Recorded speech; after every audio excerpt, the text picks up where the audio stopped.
Ayurvedic pancreatitis clinic के Facebook page पर आज हम बहुत सारे लोगों से रूबरू हो रहे हैं। मेरे ख्याल से 1/3 हिंदुस्तान में जरूर होगा, 6-7 स्टेट के लोग यहाँ पर होंगे ही। और ये सब लोग हैं यहाँ पर बैठे हुए जो कि पेनक्रेटाइटिस की विभिन्न फॉर्म से पीड़ित हैं। इसमें एक्यूट एंड क्रॉनिक तो मेन है, और इसमें किसी को टिबिज्म होगा, किसी को कैल्सिफिक होगा, पर पेनक्रेटाइटिस है। तो ये बीमारी पैनक्रियाज की सूजन, और एक ऐसी सूजन जो बढ़ती जाती है, पीछे नहीं जाती, और फैटल भी है, दुनिया में लाइलाज मानी जाती है। और जब लाइलाज होती है तो दुनिया में बहुत सारे पैथीज हैं। तो मरता क्या ना करता, वो कॉम्प्लीमेंट्री ऑल्टरनेट मेडिसिन के तौर पे दुनिया में ये चीज़ें जानी जाती हैं। हमारे देश में आयुर्वेद है, यूनानी है, होम्योपैथ है, सिद्धा है, नेचुरोपैथी है, जहाँ पर लोग अपना भाग्य आजमाना चाहते हैं, जाते भी हैं। फायदा कितनों को होता है ये किसी को नहीं मालूम, क्योंकि पर जो नहीं ठीक होता उसके बारे में किसी को नहीं पता होता। तो यहाँ पर एक पड़ाव में, जो कि विशिष्ट आयुर्वेदिक चिकित्सा केंद्र के तौर पर स्थापित किया गया है, यहाँ पर पेनक्रेटाइटिस रोग का इलाज आज से नहीं दशकों से हो रहा है, जिसकी शुरुआत 1972 में मेरे स्वर्गीय पिता वैद्य चंद्र प्रकाश जी के हाथों से अनायास ही हुई थी। कोई उनको तो पता ही नहीं था। और आज मैं करीब 1500 मरीजों के बाद भी अगर मैं बोलूं कि पैनक्रियाज की एनाटॉमी क्या है, उसकी फिजियोलॉजी क्या है, तो वो शायद मेरे को भी नहीं मालूम। पर हाँ, ये बीमारी ठीक होती है एक ऐसी दवा से जो कि आयुर्वेद के रस शास्त्र में आधारित है, जो पारा, तांबा, गंधक के योग से कई सालों में लगातार प्रोसेसिंग के बाद बनती है। और इसके साथ जब विज्ञान को जोड़ा गया तो पता चला कि जो बनी हुई दवा है, जिसमें हमारे पार्टनर थे IISc बैंगलोर, उन्होंने बताया कि ये जो आपकी इसके अंदर ना तो बल्कि कुछ मिनरल्स बन जाते हैं। तो आप लोग ले पर्सन हैं, तो उसमें आपने नमक का नाम सुना होगा। नमक को सोडियम क्लोराइड बोलते हैं, NaCl। पर अब जरा इसको तोड़ दो, सोडियम और क्लोरीन कर दो, तो सोडियम को बाबा जी ने पानी में डाला, आग लग गई। आग लग जाएगी, मुंह में डालोगे तो मुंह में भी आग लग जाएगी, क्योंकि वहां पर पानी है, तो सारे मर जाएंगे। तो पर जब वो दोनों आपस में मिलते हैं, एक नई फॉर्म बनाते हैं सोडियम क्लोराइड की, वो सोडियम भी नहीं है, क्लोरीन भी नहीं है, तो क्या बना? Sodium chloride. और मरीज है, लूज मोशन लगे हुए हैं, BP फॉल कर गया, ऐसे में सेलाइन की बोतल लगती है, और वही जो जानलेवा चीज़ है, जान जीवनदायक में बदल जाती है। तो इसी तरह ये रस शास्त्र में, जो कि भारत में आविष्कारित हुआ, और उस समय में जब हम सोने की चिड़िया कहलाते थे, तो उस समय में ये दवा डेवलप की गई हमारे आचार्यों ने, और उन्होंने पारे को, जो कि टॉक्सिक है, जिससे दुनिया डर रही है, आज सारी दुनिया में मरकरी का यूज बैन हो गया है, पर हिंदुस्तान को इसमें छूट मिली है, क्योंकि हम जो परंपरागत वैद्य लोग हैं, हमारे पक्ष इतना मजबूत था कि किसी भी सरकार की हिम्मत नहीं हुई कि वो उसको बैन कर सके। 50 टन मरकरी हमारे देश में इस्तेमाल होता है, और उसकी छूट भारत सरकार ने, जो वैद्य लोग हैं हम जैसे, उनको मिली हुई है। पर ये विज्ञान है, जो कि आप लोगों ने कहीं देखा भी है बनते हुए, कि कैसे एक टॉक्सिक मटेरियल नॉन टॉक्सिक में बदलता है। तो IISc बैंगलोर ने पाया कि इसमें जो पीरियडिकली टेस्ट हुए, इसमें धीरे धीरे इसका फॉर्मूल से मिनरलाइजेशन हुआ। OECD गाइडलाइन में उसमें देखा गया कि एक्यूट, सब एक्यूट, क्रॉनिक, जो भी एस्टेब्लिश प्रोटोकॉल है, उनमें ये सेफ है। और फिर पेनक्रेटाइटिस में पेन होता है, 90% लोग ऐसे ही बोलते हैं, और 10% ऐसे लोग हैं जिनको पेन होता ही नहीं। ये वो लोग हैं जिनको पैनक्रेटाइटिस में एक्सोक्राइन डेफिशिएंसी हो जाती है, जिनके फीकल इलास्टिसिटी टेस्ट लो हो जाते हैं, उन्हें कभी दर्द होता ही नहीं। तो दर्द का होना एक पैरामीटर है, पर it is not the only parameter. तो आयुर्वेदिक दवाई से मरीजों को दर्द नहीं होता, उसमें कोई बोलेगा कि क्या बोलेगा कि साहब वो जो पैरालाइज कर दिया उन्होंने, या पैनक्रियास को इतना डैमेज कर दिया कि दर्द होने बंद हो गया। तब उसके लिए हमने साइंस जोड़ी और चूहों में एक केमिकल देके उसको पैनक्रेटाइटिस पैदा की। यही साइंस की बात है। और उसको पढ़ने के बाद, उस स्टडी को करने के बाद, मैंने एक चीज़ खानी बंद की जो कि मुझे बहुत पसंद है, पर अभी भी खाता हूँ। टोमेटो केचप, नाम सुना है?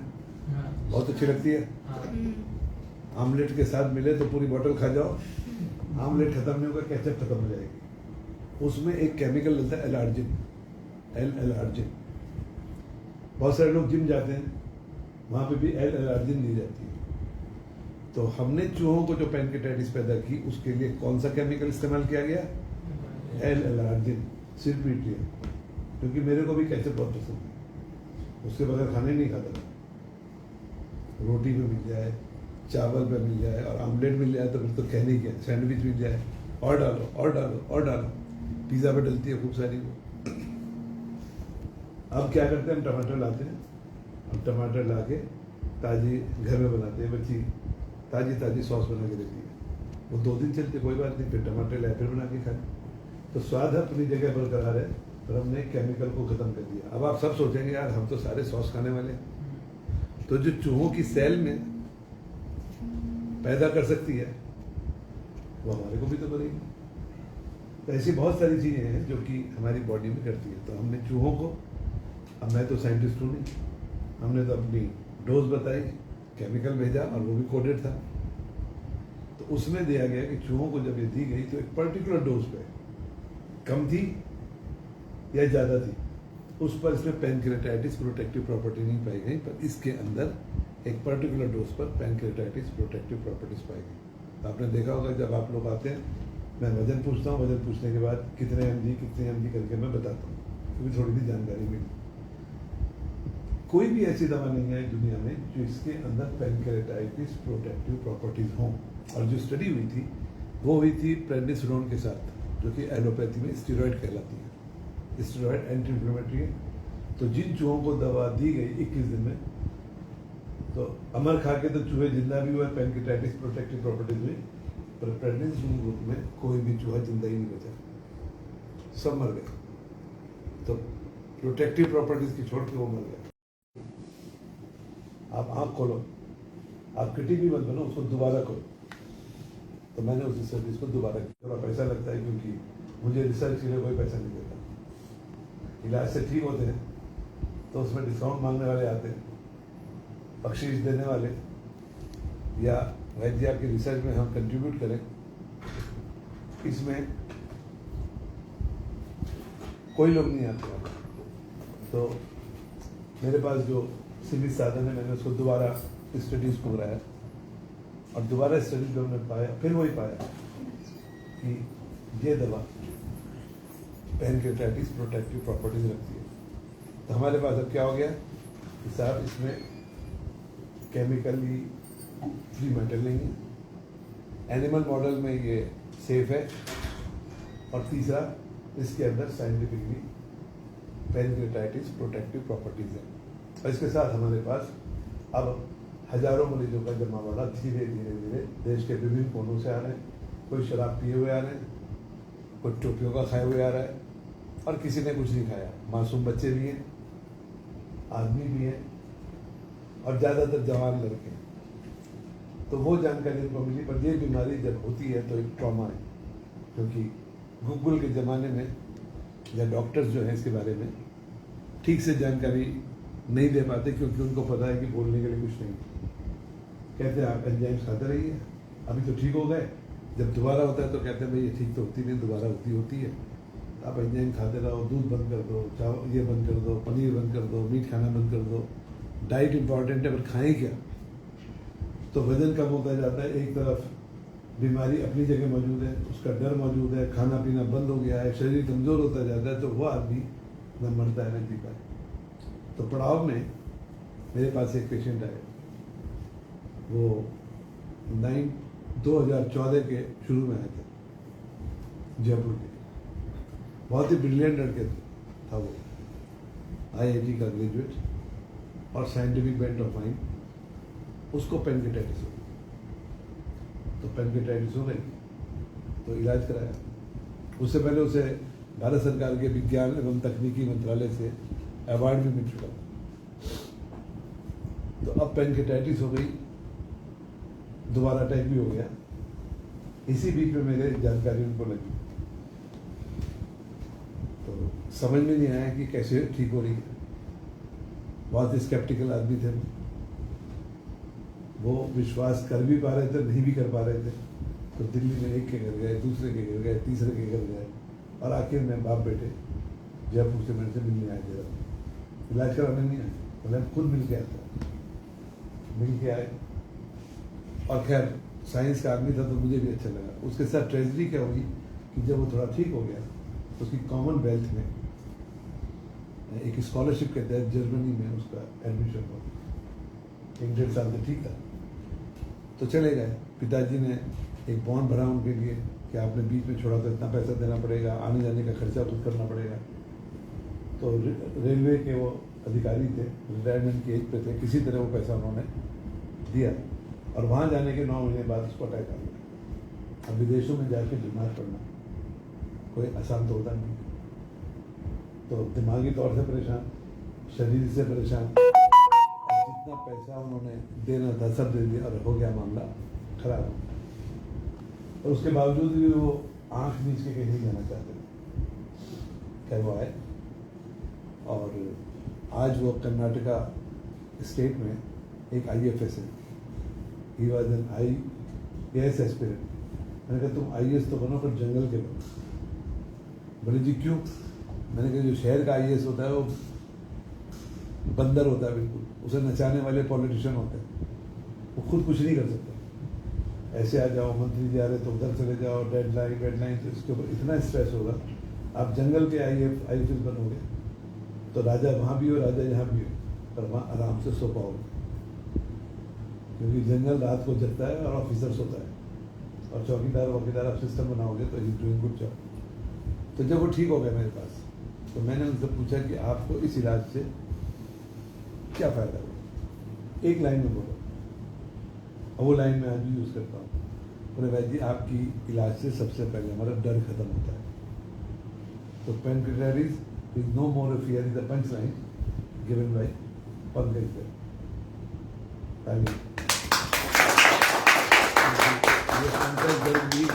आज नहीं तो कल देखेंगे जरूर। और मेरी आदत है कि जो भी जिंदगी में थोड़ा सा भला करे उसे जरूर याद करो। बुरे को याद करो ना करो, पर भला ही याद करो। तो ऐसी हालत में जब ये बीमारी सबको डरा रही हो, और आयुर्वेद के नाम पर बहुत सारी दुकानें चल रही हैं, यहाँ पर भी कुछ लोग बैठे जो आयुर्वेद के पास जा रहे हैं, तो ये आयुर्वेद का जो इलाज है, आयुर्वेद की किताबों में लिखा हुआ इलाज नहीं। मेरे पिताजी थोड़े सर, उन्होंने जो दवा बनाई वो किसी किताब में लिखी हुई नहीं। तो आयुर्वेद के कंसेप्ट पर तो है, बेक्ड रेसिपी नहीं। ये रेसिपी उनके हाथ से डिज़ाइन हो गई और पेनक्रियाज के मरीज को फ़ायदा कर गया। मैंने उसको और डॉक्यूमेंट किया। और आज मेरी देखा देखी देश के बहुत सारे आयुर्वेद के लोग इसका इलाज कर रहे हैं। सीखने कोई आना नहीं चाहता। तारीफ करने वाले बहुत लोग आते हैं, जो कल गए हैं वो भी बड़ी तारीफ कर रहे थे, पर कोई बोल के देखे कि 3 घंटे 3 साल इलाज करना है। तो सरकार ने मुझे राष्ट्रीय गुरु बनाया हुआ है। राष्ट्रीय गुरु, उसमें शिष्य का चयन होता है एग्ज़ाम के बाद, इंटरव्यू के बाद। उनको 45,000 रुपये महीना मिलता है कि अब आप गुरु के पास जाइए, क्योंकि गुरु कौन है? जिन्होंने अपने अनुभव से पैदा किया, आउट ऑफ द बॉक्स है, वो किसी क्वालिफाइड प्रोफेसर बने हुए नहीं है। तो सरकार का बड़ा अच्छा प्रोग्राम। उनको 45,000 रुपये मिलते हैं, तो उसके साथ एक बॉन्ड होता है, उसमें कहा जाता है कि आप इतने घंटे काम करेंगे, आपको ये सुविधा होगी। वो सुविधाओं से भरा हुआ शिष्य। गुरु के लिए तो कुछ बंदिश है नहीं। तो मेरे लिए कोई बंदिश नहीं है कि मैं 9 से 5 करूँगा, क्योंकि मैं तो सुबह उठता हूँ और रात तक लगा रहता हूँ। तभी तक करीब 10-12 शिष्य मेरे पास आए और मैक्सिमम एक लड़की 4 दिन की। वो सब पैर छूने वाले लोग हैं, गुरुजी हमें तो सीखना है। पर वहाँ जो आपने दवा बनते देखे, इज इट पॉसिबल कि मैं 5 बजे चूल्हा बंद कर दूँ और सुबह 9 बजे फिर से शुरू कराऊँ, सैटरडे संडे की छुट्टी कर दूँ? तो यहाँ ना होली होती है, ना दिवाली होती है, ना घरवाला होता है, ना घरवाली होती है। अगर कोई डेथ भी हो जाए तो चूल्हा बंद नहीं होता, कोई भी त्यौहार हो तो भी चूल्हा बंद नहीं होता, क्योंकि वो जो दवा का प्रोसेस हो रहा है उसको हम रोक ही नहीं सकते हैं। जैसे हल्की पेड़ी पर गंगा जी बहती रहती है, रुकती नहीं ना, वो थोड़ी देर में तो रुक जा भाई। तो उसी तरह रसशाला में ये दवा बनती रहती है। तो इस तरह तो कोई करता नहीं है। तो ये जो आयुर्वेद के लोग आज पूरे देश में कर रहे हैं, तो मैं इस जो आज हमारी लाइव है इसके माध्यम से मैं जनता को आगाह भी कराना चाहता हूँ कि पड़ाव में जो पैंक्रेटाइटिस की चिकित्सा है, ये आयुर्वेद की शास्त्रीय चिकित्सा नहीं है, बल्कि आयुर्वेद के द्वारा एक आविष्कार है जिसका स्वर्गीय वैद्य चंद्र प्रकाश जी द्वारा इच्छा से नहीं, अचानक हुआ। जैसे जेम्स वाट ने कोई इंटेंशनली स्टीम का आविष्कार नहीं किया, उसने होते हुए देखा कि भाप में ताकत है, ऑब्जर्व किया। न्यूटन ने ग्रेविटी का आविष्कार नहीं किया, उसने उसको ऑब्जर्व किया, उससे पहले भी थी। तो ये एक आविष्कार हुआ जिसको थोड़ा सा हमने रिफाइन करने की कोशिश की है। तो उसके चक्कर में आप ऐसा ना सोचें कि देश के सारे आयुर्वेदिक चिकित्सक इसका इलाज कर सकते हैं। और क्योंकि बीमारी रिलैप्सिंग रेमिटिंग है, एक मरीज को अटैक आएगा, हो सकता है 9 साल इलाज, 9 साल तक ना है, 10 साल है, किसी को 1 साल में 5 बार आए। तो ये सोचना कि हमने दवा खाई हमको अटैक नहीं आया, वो कुदरती भी हो सकता है, सिंगल केस रिपोर्ट खराब होते हैं। तो यहाँ पर हम एक जॉइंट ट्रीटमेंट कर रहे हैं, सीरीज में इलाज कर रहे हैं। और आप लोग देखते हैं कि ज़्यादातर आने वाले लोगों को आराम होता है, 2-4 लोग अटक जाते हैं, फिर होता है, तो ज़्यादातर मरीज ठीक होते हैं। तो मॉडर्न साइंस में कहा गया है कि अगर कोई भी चिकित्सा 70% से ज़्यादा लोगों को फ़ायदा पहुंचा रही है, तो मेडिसिन में वो 100% कहलाती है। 30% लोग किसी न किसी वजह से इलाज से गायब हो ही जाते हैं। तो हमारा सक्सेस रेट जब भी हम अपना रिव्यू करते हैं, इट इज़ मोर देन 70%। क्योंकि कुछ लोग घर जाके करते हैं, अभी आपने देखा वो अथर्व कौन है? नहीं है। क्या देखा कि उसकी माँ साथ है, मात्रा का खेल है वो। उन्होंने कल जब बात की तो बोले भाई जी मैंने दो कोफ्ते लिए थे। तो माँ को पता होना चाहिए बेटा कितना खाएगा। बेटे को कोफ्ते पसंद नहीं, पर माँ लगी हुई थी कि आज खिला दूँ। तो वहाँ पे माँ की ममता थी, परिचारक नहीं था। पहले तो 2 लेने गलत, और जब बेटे को पसंद नहीं तो बताता कि भाई वो कोफ्ते नहीं खाता, तो उसको कुछ और खिला देते। अब खरगोश को कोई बोले मैं तो पेड़ पे चढ़ना सिखाऊंगा तो क्या करेगा? वो अपने नाखून घिसेगा ना, उसका काम दौड़ना है। तो उसको पसंद नहीं थे, फिर उन्होंने थोड़ा उसे ज़बरदस्ती की, तो उसका नतीजा आप लोगों ने देखा, उसे इंडाइजेशन हुआ।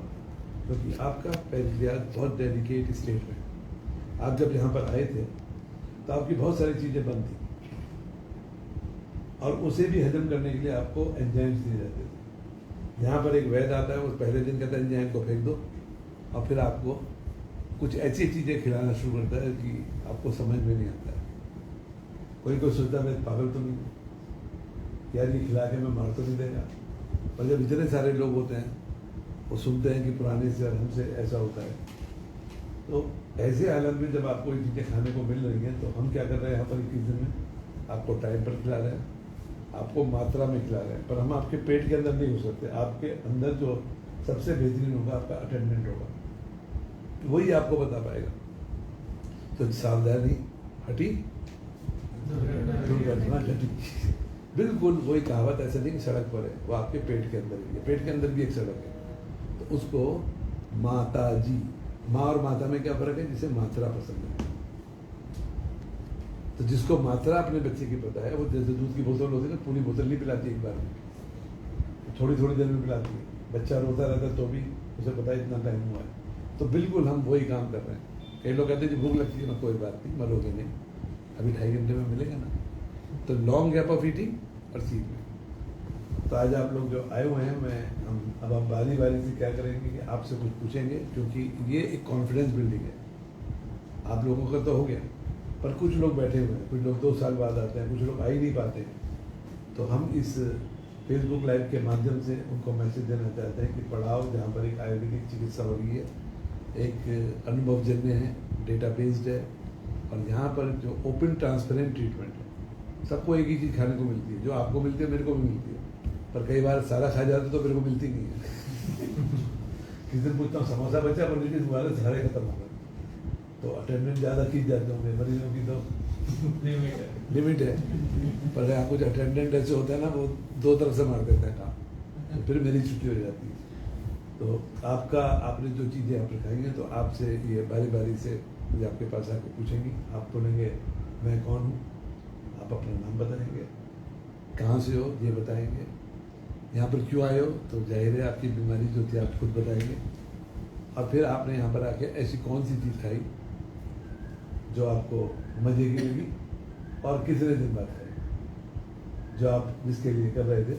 तो क्या होता है कि जब ज़िंदगी में जो चीज़ नहीं मिलती ना, उसकी तलब ज़्यादा होती है। ऐसा जिसके साथ जो हुआ है वो बताएंगे, इसके बाद हम फिर विसर्जन करेंगे, क्योंकि आज का पर्पज़ यही है कि पैंक्रेटाइटिस से डरना मना है, और जो चीज़ें आपकी छुट्टी हैं वो सब आप कम कर सकते। तो शुरू करो।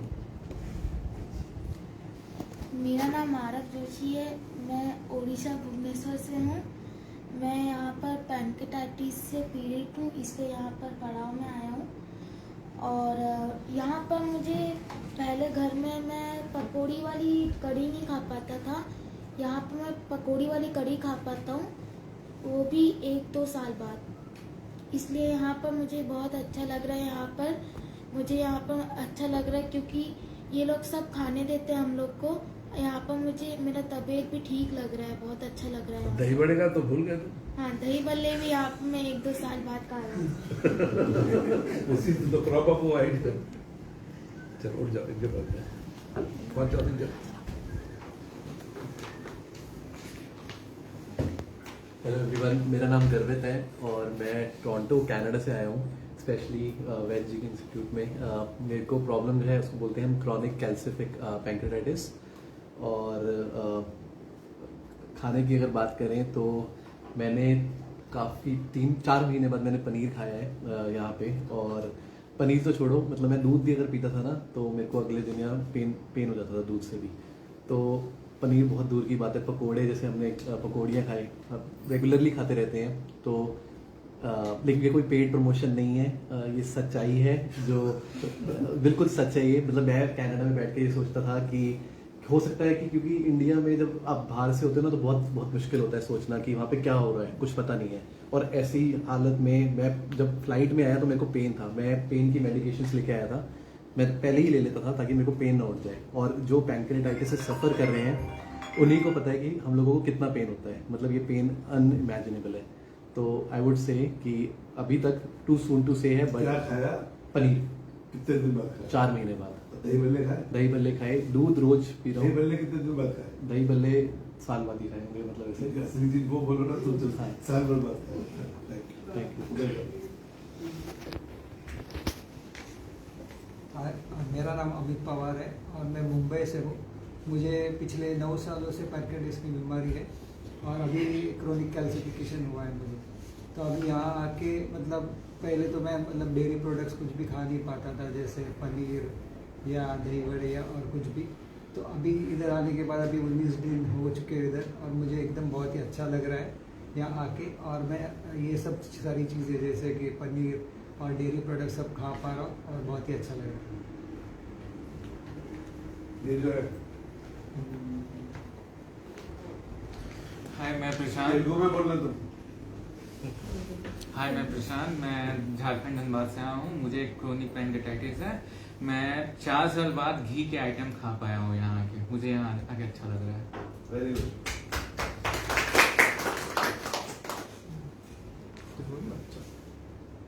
నా పేరు రామోదర్, నేను ప్యాంక్రియాస్ దగ్గరికి వచ్చాను. క్రానిక్ ప్యాంక్రియాస్ ఉంది. ఇంతకుముందు డైరీ ప్రొడక్ట్స్ ఏవి తీసుకోకుండా ఇక్కడికి వచ్చినంత అన్నీ తీసుకుంటున్నాను నేను. ఇప్పుడు చాలా బెటర్ ఉంది. Thank you.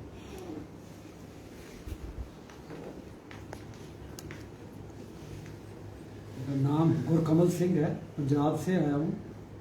और सबसे पहले वैद्य जी ने ही ये आइडेंटिफाई किया कि ये पेनक्रियाटिक इंसफिशिएंसी है और कोई डायग्नोज नहीं कर पाया। तो यहाँ आकर बहुत अच्छा लाइफस्टाइल देखा जो उन्होंने सेट किया, टाइम सेट किया कि किस वक्त खाना है, कितनी मात्रा में खाना है, उस पर बहुत जोर दिया।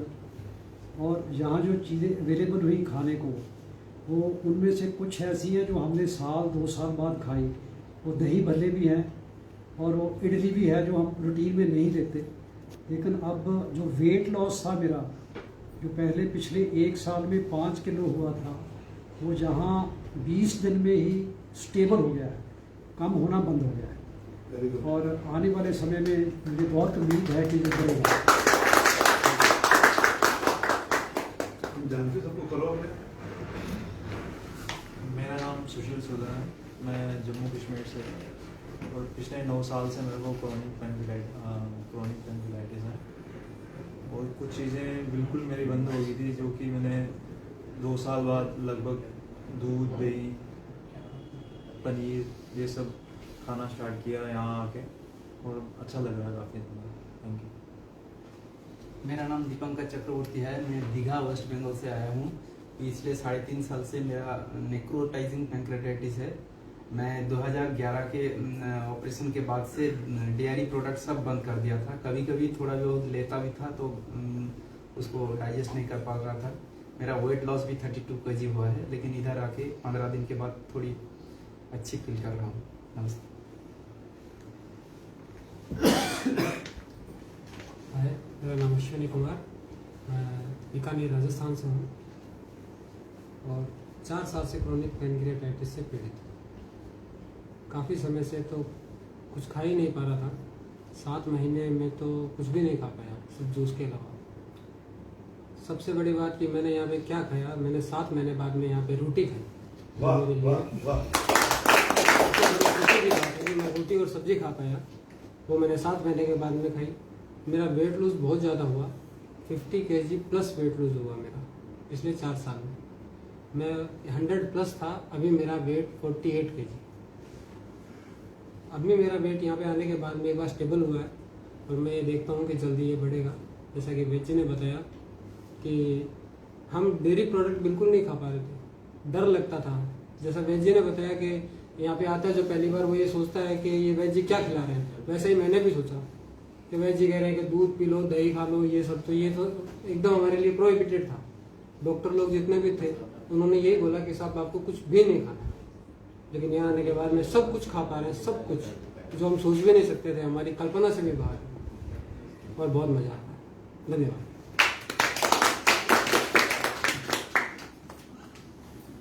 मेरा नाम संजय है, मैं बॉम्बे से हूँ। मुझे भी 9 साल से कैल्सिफिक पैंक्रेटाइटिस है और मेरा भी यहाँ पे आने के पहले 4 महीना तो मेरा खाना बिल्कुल ही बंद था। यहाँ पे आने के बाद वैद्य जी ने पहली चीज़ मुझे पहले दवा खिलाई, मलाई में खिलाई और उसके बाद मेरे डेयरी प्रोडक्ट्स भी सब स्टार्ट कर दिए, जो बॉम्बे में सब डॉक्टरों ने मेरे बंद कर दिए थे। तो यहाँ पे आने के बाद जो पॉजिटिविटी मेन मिलती है और जो लाइफस्टाइल मिलती है वो शायद ही कभी हम लोग कर पाते थे। तो वैद्य जी का काफ़ी आभार है कि उन्होंने हमारी लाइफस्टाइल और जो पॉजिटिविटी मिलती है पैंक्रेटाइटिस को लेके, वो एलोपैथी में कहीं भी डॉक्टर ने असली चीज तो स्वाद का खाना खाना ही नहीं खाया था 4 महीने से। तो अब तो खाना ही बहुत बड़ी बात है। रोटी नहीं खाते थे। वैद्य जी ने रोटी खिलाना चालू किया, पनीर खिलाना चालू किया, तो वो बहुत दही बल्ला भी खाया था। तो बहुत बहुत thank you.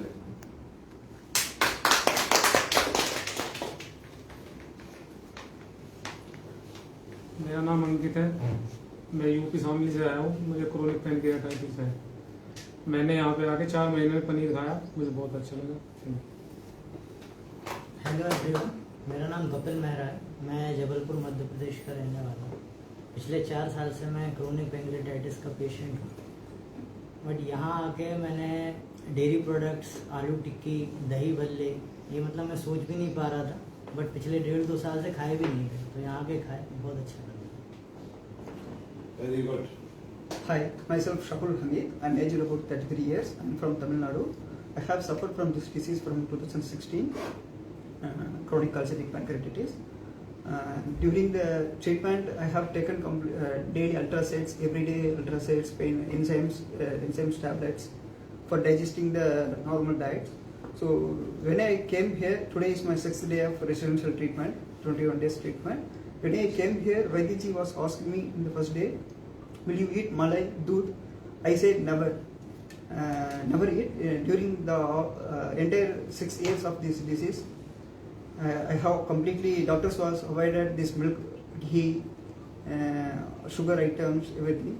So during all these 6 days, I am having a custard milk, fresh cream milk, dahi vada, dahi, everything I am having. Whatever the foods were avoided outside.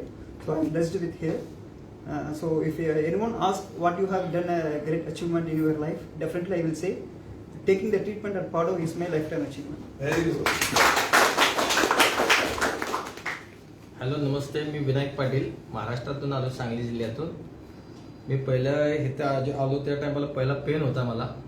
आता काय इथे आल्यानंतर मला काय पेन नाही, कारण माझा डाएट प्लॅन माझा योग्य नव्हता. 4 वर्षापासून मला ॲक्यूट पॅन्क्रियाटायटिस होता. इथं आल्यानंतर पूर्ण डाएट प्लॅन माझा सेट झालेला आहे. 4-5 दिवस झाले आता मला इथे येऊन. त्यामुळे आता इथं आल्यानंतर जे पेन होता तो आता थांबलेला आहे आणि इथला डाएट प्लॅन व्यवस्थित डायजेस्ट झाल्यामुळं कुठलाही मला त्रास होत नाही. ठीक, धन्यवाद. Very good. अटेंडेंस हो गया.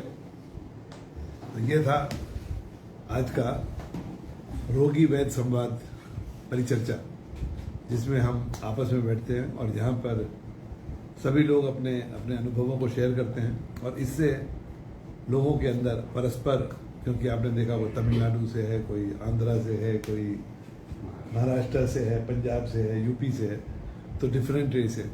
तो बीमारी के बारे में बहुत सारी भ्रांति है. कोई कहता है कि साहब ये शराब पीने से होती है. तो मैं अभी आपके सामने दिखाता हूँ. इस कमरे में शराब पीने वाले कितने लोग हैं हिस्ट्री के साथ? हाथ उठाएं. केवल पेशेंट, अटेंडेंट की बात नहीं और फ्री में मिलेगी भी नहीं. तो हम देख रहे हैं 1 2 3 1 2 3 4 5 लोग के हाथ उठे. और नहीं शराब पीने वाले कितने हैं? तो यहाँ पर मैं कोई एडवोकेसी नहीं कर रहा हूँ कि शराब पीनी चाहिए या शराब पीनी चाहिए. हम कह रहे हैं कि इसके बारे में जो जानकारी है बीमारी के बारे में, शायद कहीं ना कहीं कुछ संवाद की कमी है कि केवल शराब को हम लेके बैठे रहें कि शराब पीने से बीमारी होती है. पर हमारे पास जो अभी तक का डेटा है, जो 1400 प्लस पेशेंट यहाँ पर हैं, उसमें 70% ऐसे लोग हैं जिन्होंने कभी जिंदगी में शराब नहीं चखी. और अगर हम इक्का दुक्का निकाल दें कि त्यौहार पे ले ली, शादी ब्याह में पी लिया, तो इनकी संख्या और कम हो जाएगी. तो शराब है, जेनेटिक है, तो केवल 5% ऐसे लोग हैं जो कि जेनेटिकली पॉजिटिव इन केसेस में हैं. तो वो थ्योरी भी गले नहीं उतरती है. तीसरी है कि साहब ऑब्स्ट्रक्टिव जॉन्डिस या गॉल स्टोन, तो उसके मरीज भी ज़्यादा नहीं है. परंतु एक रिसर्च पेपर मैंने पढ़ा हुआ है, डॉक्टर प्रभास सावंत ने हिंदुस्तान के सिनेरियो में एक एपिडेमियोलॉजी स्टडी की थी, जिसमें उन्होंने पाया है कि हिंदुस्तान में होने वाली जो पैंक्रियाटाइटिस है उसका नाम है ट्रॉपिकल क्रॉनिक पैंक्रियाटाइटिस.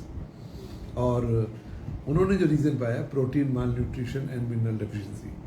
हमारी जो फाइंडिंग्स हैं वो डॉक्टर प्रभास सावंत जी की फाइंडिंग से बहुत मिलती जुलती हैं, क्योंकि ज़्यादातर जो पेशेंट हैं रात को देर तक जगने वाले हैं और सुबह जो नाश्ता करते हैं, जैसे मध्य प्रदेश के जबलपुर से आए हुए हैं, ये केवल पोहा खाते थे.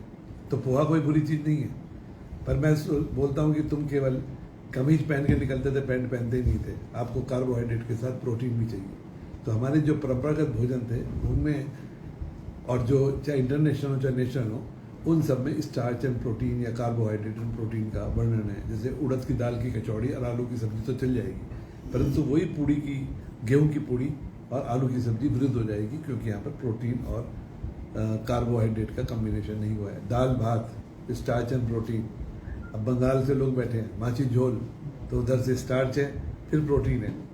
तो ये हम यहाँ पर एक पड़ाव में रखते हैं. और अब एलोपैथी में मना करना उनका वाजिब है, क्योंकि एलोपैथी में कोई ऐसी दवा नहीं है जो पैंक्रियाटाइटिस को रिवाइव कर सके.